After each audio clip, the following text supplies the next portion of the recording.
Beri nama pedang ini Naga Puspa. Selamatkan dia.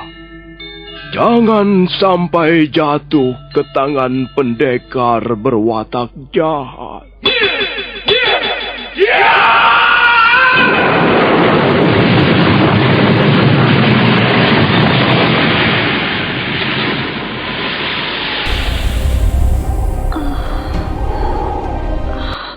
Kakang Kamandanu, kau masih juga tidak percaya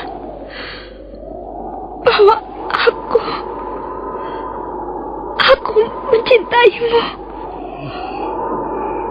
Mesin, maafkan aku, Mesin. Mesin. Mesin!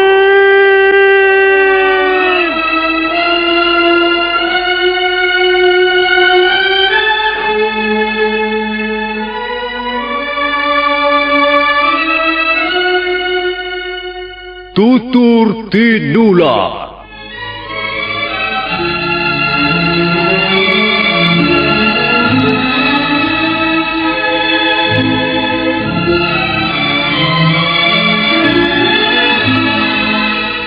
Sebuah sandiwara radio serial, produksi Sanggar Cerita dan teater Sanggar Prativi.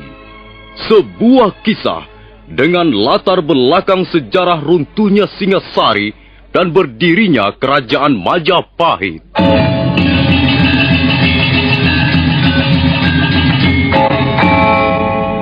Sandiwara ini didukung oleh pemain-pemain radio yang sudah ternama. Ferry Fadli, Ivone Rose, dan Eli Ermawati.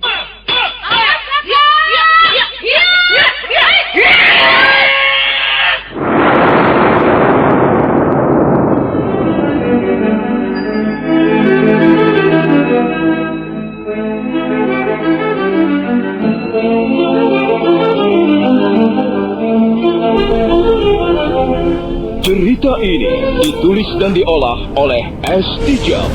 Hiasan musik dan sutradara J. Ispriyonoka. Kali ini mengetengahkan episode ke-14 dengan judul Keris Empu Gandring.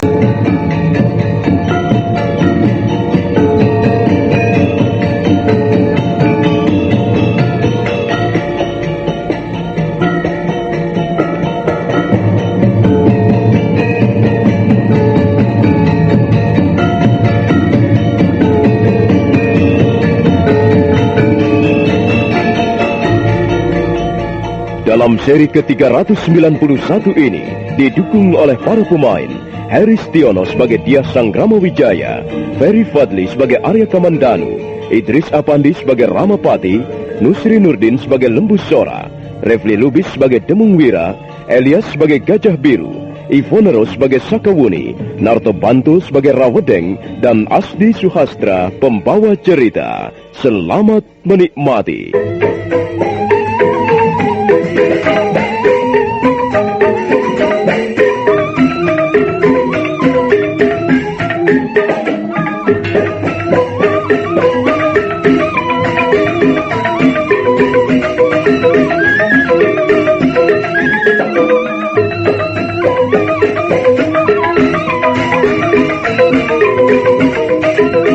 Hari itu, Sang Prabu Kertarajasa Jayawardana memimpin pertemuan di Balai Paseban Agung Istana Majapahit. Hadir dalam pertemuan itu Lembus Sora, Rekrian Demung Wira, Gajah Biru, Arya Kamandanu dan Sakawuni. Rekrian Mapatih Nambi duduk tepat di hadapan Sang Prabu. Sementara Sang Ramapati, Rawedeng, Rayuyu, Rapanca dan Rabanyak duduk di bagian sebelah kiri singgasana. Kurang lebih ada 200 orang penggawa kerajaan duduk merapat di bagian belakang. Sementara beberapa puluh orang prajurit Majapahit berjaga-jaga di depan Balai Paseban Agung dengan senjatanya masing-masing. Pertemuan itu baru saja membahas masalah kerusuhan yang terjadi di Istana Majapahit yang telah banyak menimbulkan kerugian. Dada Arya Kamandanu bergetar ketika mendengar Sang Ramapati menyebut-nyebut namanya. Walaupun belum begitu jelas, dia merasa telah difitnah.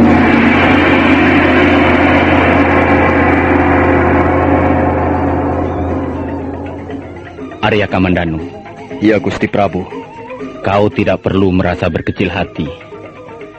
Kami, semua saja yang hadir di Balai Paseban Agung ini, hanya ingin tahu duduk persoalannya. Selama ini kita semua tahu bahwa pedang Naga Puspa adalah milikmu. Tetapi, semalam pedang itu telah membuat geger istana Majapahit.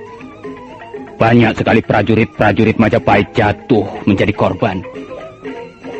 Kaum perusuh dengan dibantu oleh para tawanan yang berhasil melarikan diri telah membuat keributan di istana ini. Dan banyak saksi mata mengatakan bahwa pedang Naga Puspa milikmu berada di tangan pemimpin kaum perusuh. Nah, sekarang jawablah pertanyaanku, Arya Kamandanu. Apa hubunganmu dengan kaum perusuh itu? Ampun, Gusti Prabu. Hamba sama sekali tidak mempunyai hubungan apapun juga dengan kaum perusuh. Lalu mengapa pedang Naga Puspa milikmu bisa berada di tangan pimpinan kaum perusuh? Bukankah demikian, Paman Ramapati? Benar, Gusti Prabu. Pedang Naga Puspa yang ampuh itu memang benar berada di tangan Pubajil, pimpinan kaum perusuh. Dengan pedang itu Lampu Bajil menjebol pintu gapura samping dan banyak sekali membunuh prajurit-prajurit Majapahit. Dengan pedang itu Lampu Bajil mengamuk dan menimbulkan banyak korban. Nah, mengapa bisa terjadi hal seperti itu, Kamandanu? Keterangan apa yang bisa kau sampaikan ke hadapan sidang Balai Paseban Agung ini? Ampun, Gusti Prabu. Memang benar pedang Naga Puspa berada di tangan Pubajil. Tapi bukan berarti hamba menjalin hubungan dengan pimpinan kaum perusuh. Beberapa waktu yang lalu, hamba sempat bertarung dengan pimpinan kaum perusuh itu. Dia berhasil mengalahkan hamba dan merebut pedang Naga Puspa. Sejak saat itu pedang Naga Puspa tidak berada di tangan hamba lagi. Justru sekarang ini hamba sedang berusaha untuk merebutnya kembali, Gusti Prabu. Demikianlah keterangan yang dapat hamba sampaikan. Nah, kita semua sudah mendengar penjelasan dari Arya Kamandanu. Sekarang persoalan ini aku lemparkan ke tengah-tengah Balai Paseban Agung. Ampun, Gusti Prabu. Hamba akan menyela bicara. Oh, silakan Paman Ramapati, silakan. Juga yang lain, jika ada yang ingin bicara, silakan saja. Pertemuan ini sifatnya terbuka. Ampun, Gusti Prabu. Sepertinya hamba belum bisa menerima penjelasan dari Arya Kamandanu. Ada hal-hal yang nampaknya cukup janggal. Selama ini Arya Kamandanu tidak pernah sowan dan bahkan tidak pernah terdengar beritanya. Selama ini kita tidak pernah tahu apa yang sedang dilakukannya di luar istana Majapahit. Sampai akhirnya terjadilah peristiwa semalam. Pubajil datang menyelamatkan Dewi Sambi, membobol pintu-pintu ruang tawanan dan mengajak lari sekitar 200 orang tawanan. Selanjutnya mereka membuat kerusuhan di sekitar istana Majapahit. Ketika mereka sedang terjepit, Empu Bajil dapat membobol pintu gapura samping dengan pedang Naga Puspa. Dan setelah mereka semuanya berhasil meloloskan diri, tiba-tiba Arya Kamandanu muncul kembali. Ampun, Gusti Prabu. Urutan-urutan peristiwa ini sepertinya tidak wajar. Bukan mustahil urut-urutan peristiwa ini direncanakan lebih dahulu. Dengan kata lain, Paman Ramapati tetap mencurigai bahwa Arya Kamandanu telah menjalin hubungan dengan kaum perusuh. Iya, menurut pendapat hamba, kecurigaan seperti ini adalah wajar, Gusti Prabu. Selama Arya Kamandanu belum dapat membuktikan bahwa dirinya bersih. Ampun, Gusti Prabu. Perkenankanlah hamba ikut bicara. Silakan, Paman Lembusora. Ampun, Gusti Prabu. Tidak sepantasnya kita mencurigai Arya Kamandanu. Kita semua tahu siapa Arya Kamandanu dan Nini Sakawuni. Mereka sudah berbuat banyak untuk Majapahit. Mereka beberapa kali terlibat dalam peperangan besar demi kejayaan Majapahit. Hamba kira kecurigaan seperti yang dikemukakan oleh Kakang Ramapati tidak beralasan sama sekali. Tidak beralasan bagaimana, Adi Lembu Sora? Kita tidak bisa mencurigai Arya Kamandanu telah menjalin hubungan dengan kaum perusuh hanya karena pedang naga puspa berada di tangan Empu Bajil. Bukankah hal itu bisa merupakan bukti yang cukup kuat? Arya Kamandanu sendiri sudah menjelaskan bagaimana pedang naga puspa bisa jatuh ke tangan Empu Bajil. Bagaimana kita bisa percaya begitu saja, Adi Lembu Sora? Cerita seperti itu bisa dikarang oleh siapa saja. Bukan cerita yang kubutuhkan, Adi Lembu Sora, tapi bukti-bukti yang kuat. Bukti-bukti nyata. Sekarang dapatkah Adi Lembu Sora mengemukakan sebuah bukti yang kuat bahwa Arya Kamandanu benar-benar bersih? Bahwa Arya Kamandanu sama sekali tidak terlibat dengan komplotan kaum perusuh? Hayo katakan, kita semua akan mendengarkan. Memang Kakang Ramapati, aku tidak akan bisa mengemukakan sebuah bukti yang cukup kuat untuk membersihkan Arya Kamandanu dari peristiwa kerusuhan ini. Tapi kau pun tidak akan bisa mengemukakan sebuah bukti yang kuat bahwa Arya Kamandanu terlibat. Ampun Gusti Prabu, hamba kira perdebatan seperti ini tidak akan ada manfaatnya. Hamba kira tidak ada perlunya hamba ikut bicara lagi. Hamba serahkan seluruhnya ke hadapan Gusti Prabu Kertarajasa Jayawardana. Terima kasih, Paman Ramapati. Sekarang, persoalan ini kukembalikan kepada Arya Kamandanu sendiri. Bagaimana Arya Kamandanu? Aku ingin mendengar ketetapan hatimu. Ampun Gusti Prabu, hamba sudah mengatakan peristiwa yang sebenarnya. Tapi kalau memang Gusti Prabu masih kurang yakin dan masih ingin menguji kesetiaan hamba terhadap Majapahit, hamba tidak akan mundur. Apa maksudmu, Arya Kamandanu? Berilah hamba tugas untuk menumpas kaum perusuh itu. Dan kalau sampai hamba gagal menjalankan tugas ini, biarlah hamba dikucilkan. Biarlah hamba tidak kembali lagi ke Majapahit untuk selama-lamanya.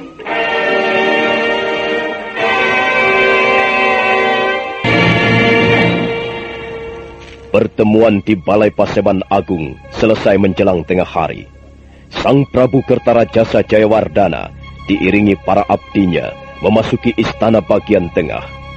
Balai Paseban Agung segera menjadi sunyi. Para penggawa istana bubaran dan kembali ke wismanya masing-masing. Demikian pula Arya Kamandanu dan Sakawuni. Pada malam harinya, seorang prajurit menemui Arya Kamandanu yang tengah istirahat di serambi rumah kediamannya. Setelah prajurit itu pergi, Arya Kamandanu buru-buru menemui Sakawuni. Tak lama kemudian mereka nampak bergegas berjalan di lorong. Di sebelah kanan Balai Paseban Agung, dua orang prajurit jaga memberi hormat ketika mereka memasuki pintu gapura yang merupakan satu-satunya jalan menuju ke ruang pribadi raja.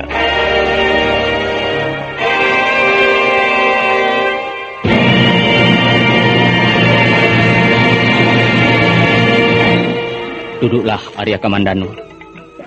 Silahkan duduk, Nini Sakawuni. Ya, Gusti Prabu. Ketahuilah, Kamandanu, menjadi raja itu tidak mudah. Tidak seperti yang dibayangkan banyak orang. Aku harus menghargai pikiran-pikiran para sahabatku. Aku harus dapat memimpin orang-orang yang bekerja di belakangku. Aku harus bisa menjadi penengah sekaligus pengambil keputusan. Arya Kamandanu. Ya, Gusti. Kuharap pembicaraan kita di Balai Paseban Agung pagi tadi tidak mengganggu ketenangan pikiranmu. Jangan terlalu dimasukkan ke dalam hati. Kita semua tahu siapa Paman Ramapati. Beliau adalah sesepuh kita semua. Kita wajib menghormati beliau. Kita wajib menghargai beliau seperti orang tua kita sendiri. Karena itu, kuharap kau bisa memakluminya. Kamandanu, janganlah sakit hati. Kukira maksud Paman Ramapati cukup baik.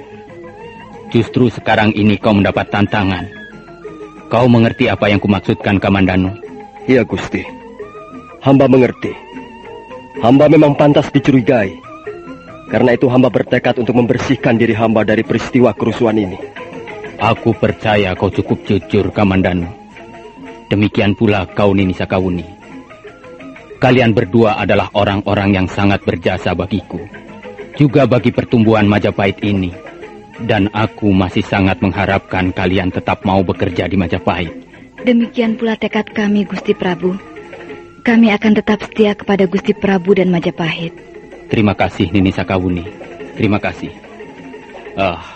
Lalu bagaimana rencana kalian berdua? Kalau Gusti Prabu mengizinkan, kami akan segera berangkat menumpas kaum perusuh. Iya, Gusti Prabu. Kaum perusuh itu harus segera dibasmi agar tidak semakin merajalela. Kalau begitu, baiklah. Kalian bisa berangkat besok pagi. Dan kalian kuizinkan membawa prajurit-prajurit Majapahit yang terbaik. Terima kasih, Gusti Prabu. Terima kasih atas kemurahan hati Gusti Prabu. Kami mohon diri, Gusti Prabu. Kami akan segera mengadakan persiapan. Iya, Nini. Kalian berhati-hatilah di jalan. Apa yang akan kalian lakukan atas nama pemerintah Majapahit?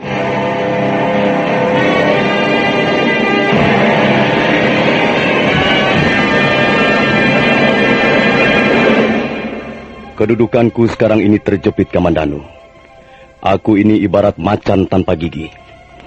Tapi aku tidak ingin berebut dengan Kakang Ramapati. Biar sajalah. Aku tidak ingin berebut dengan sesama teman sendiri. Maaf, Gusti Lembusora. Kalau Gusti Lembusora tidak mengambil sikap yang tegas, kedudukan Gusti akan semakin terjepit. Benar, Gusti. Hamba tahu Sang Ramapati itu orangnya sangat licik. Dia tidak segan-segan memfitnah teman sendiri. Dia tidak segan-segan menjegal sahabat sendiri.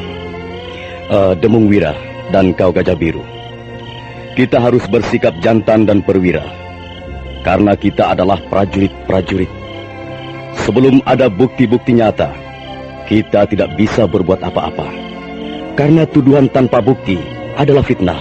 Tapi Gusti, segala tindakan Sang Ramapati pada akhirnya selalu merugikan Gusti Lembusora. Iya, nampaknya Sang Ramapati berusaha untuk menjauhkan Gusti Lembusora dengan Sang Prabu. Apakah Gusti Lembusora tidak dapat merasakan hal itu? Dengar, Gajah Biru.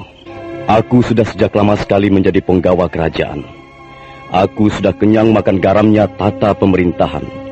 Di samping seorang panglima perang, aku juga mempunyai wawasan soal-soal tata negara. Sudah sejak lama aku mengikuti pertumbuhan dan perkembangan kerajaan-kerajaan hampir di seluruh Jawa Timur ini. Hampir 10 tahun lamanya aku mengikuti Sang Prabu Kertanegara, sampai akhirnya Singasari jatuh. Selanjutnya, aku mengikuti menantu beliau, Dyah Sanggramawijaya, yang sekarang ini berkuasa di Majapahit. Rasanya itu sudah cukup, Gajah Biru. Dan kalian tidak perlu mengajari Lembusora. Karena ketahuilah, kita semua harus memandang Gusti Prabu sebagai panutan kita. Kita harus menghormati beliau. Dan kita harus menjunjung tinggi martabat Majapahit. Dan aku tidak ingin peristiwa Ranggalawe terulang kembali. Mereka semua adalah prajurit-prajurit pilihan. Saya kira 300 orang prajurit cukup, Kamandanu. Iya, aku kira begitu, Wuni. Maaf, Gusti Kamandanu. Kalau misalnya Gusti bermaksud berangkat sekarang juga, hamba kira mereka semuanya sudah siap. Terima kasih, Kakang Gajah Biru. Kukira kita tidak perlu menunggu terlalu lama. Sebaiknya memang kita berangkat sekarang juga. Hei, lihat Kamandanu. Lihat, siapa yang datang?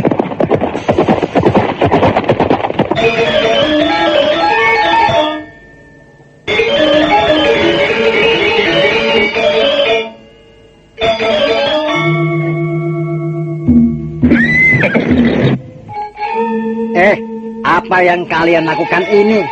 Kalian tidak bisa berbuat seenaknya di istana ini. Apa yang kalian lakukan dengan prajurit-prajurit itu? Kami mengemban tugas langsung dari Sang Prabu, Rawedeng. Itu adalah urusanmu, Kamandan. Tapi kalian tidak bisa mengumpulkan prajurit-prajurit pilihan dan membawanya mereka keluar dari istana Majapahit. Keamanan istana lebih penting. Rawedeng, bukan kau yang harus memutuskan segala sesuatunya. Tapi Gusti Prabu, kalau kami mengumpulkan prajurit-prajurit inti, hal itu juga karena kami menjalankan amanat Gusti Prabu. Kami sama sekali tidak berbuat sekehendak hati kami sendiri. Demung Wira, kami pun sedang menjalankan amanat Gusti Prabu. Kami harus menjaga keamanan seluruh istana. Dan kami membutuhkan prajurit-prajurit pilihan. Kau tidak berhak melarang kami, Rawedeng. Apa katamu, Gajah Biru? Kami tidak berhak? Dengar, kalian tidak bisa membawa prajurit-prajurit pilihan itu. Kalau kalian masih nekat, aku akan melaporkannya pada Gusti Ramapati.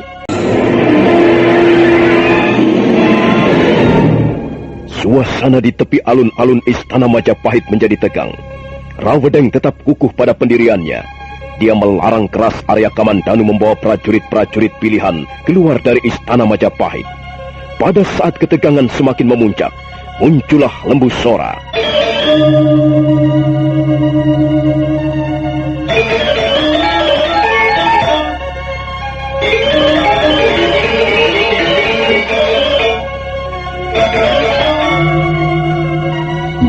Nah, saudara pendengar, bagaimanakah kisah selanjutnya? Apa yang akan terjadi di tepi alun-alun Istana Majapahit?